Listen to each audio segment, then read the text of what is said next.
Hey, today I'm on my boat, and I've been having a bilge pump issue. I've got this wired up. So this is this switch here, this float switch. It's just glued down with the Marine 3M stuff. And there's the pump.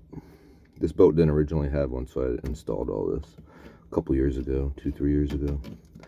But I noticed when this is up, it's not making this come on. And then the way I've got it wired up is the ground comes to here on the ground side of the battery, and then it's one of these fuses runs up to the switch up front.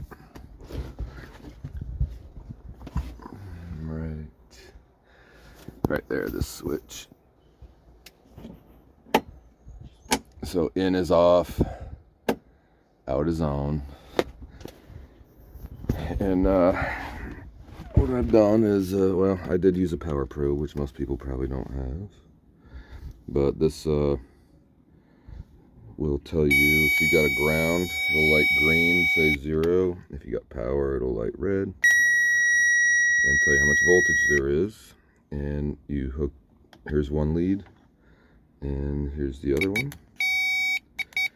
Okay, but if I touch something and then roll this forward, I can apply power out of the tip, or I can apply ground, whichever one I want to do based on which way I roll the switch. So the way I tested this is I stuck my power probe through this wire, which you should not do because it damages the wire. And I don't think I can do it while holding the phone. Let me see. Yeah, no, I'm just messing the wire. Anyways, if I were to use 2 hands, I'd be able to poke that wire right there, and it'll read ground. And when I roll this forward and apply power, that motor comes on. So it tells me that motor's good. And then right here, the way I wired it up, I used a butt connector. So 2 wires on one side, crimped it, and then this allows me a test spot. And see, with the switch on up front, I'm getting 13 volts here. So that means there's 13 volts going into the switch. And I know there's ground going into it. I could probably prove that if I tap into here. This is where it's getting the ground from. Let me poke this one. See, I got ground right there. And that feeds off and goes down. So I got power and ground going to this switch, the float switch. However, this pump's not coming on. And then if I put it in here again and show you the power.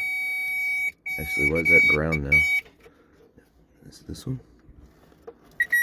Yeah, this one. Okay. See, I've got power going to it. However, here, let's leave that going, and then watch when I turn the switch off up here.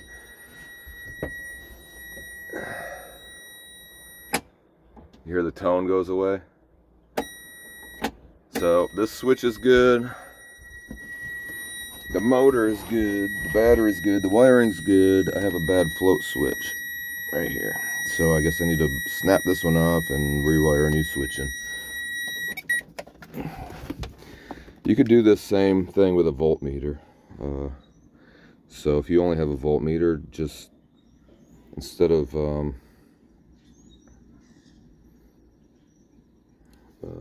I mean, it's nice being able to apply power and confirm the pump runs, but you could use jumpers or whatever you got to do. Just like hold a wire on the positive side, and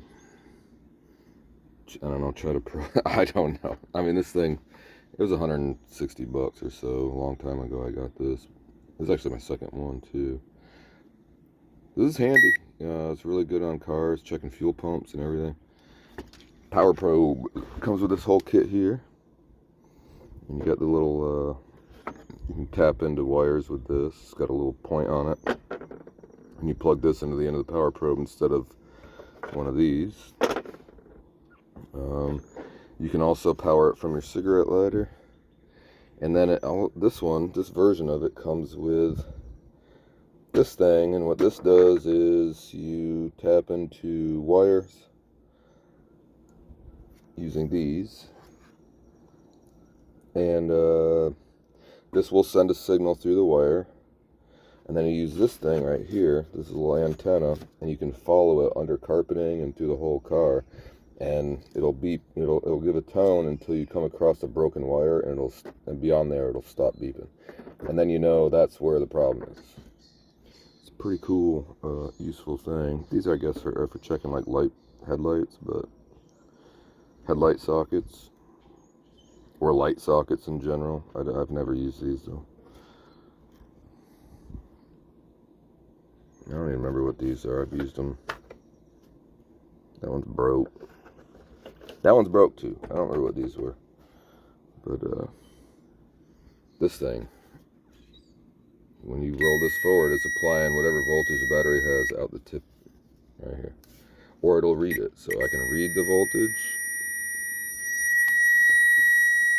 or I can apply voltage. And see, it's not doing anything because it's already got voltage. And then here, if I was to apply voltage, it'll pop the breaker on this. So I'll go ahead and do it just to show you. See, now this breaker right here popped out. That little thing. And then you can just, and it gives an error too.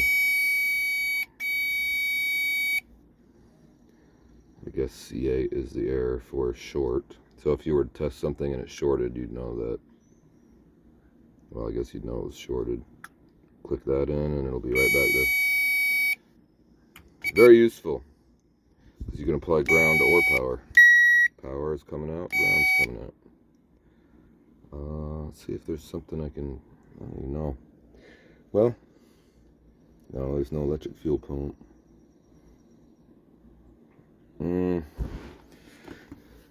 Let me try to do this. I'm gonna set the phone down.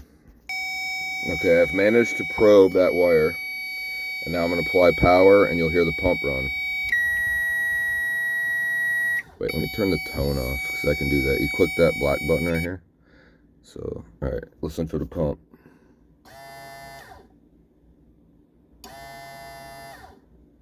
Very useful. And don't ever do what I'm doing, poking wires, because now it's going to get rust or water in there and salt water, because I take this boat in the ocean, and that's going to rust, and I'll have to replace it. I'll probably put tape or sealant on it, but this is not the right method. You're supposed to back probe and stuff, but I'm kind of lazy. All right, later.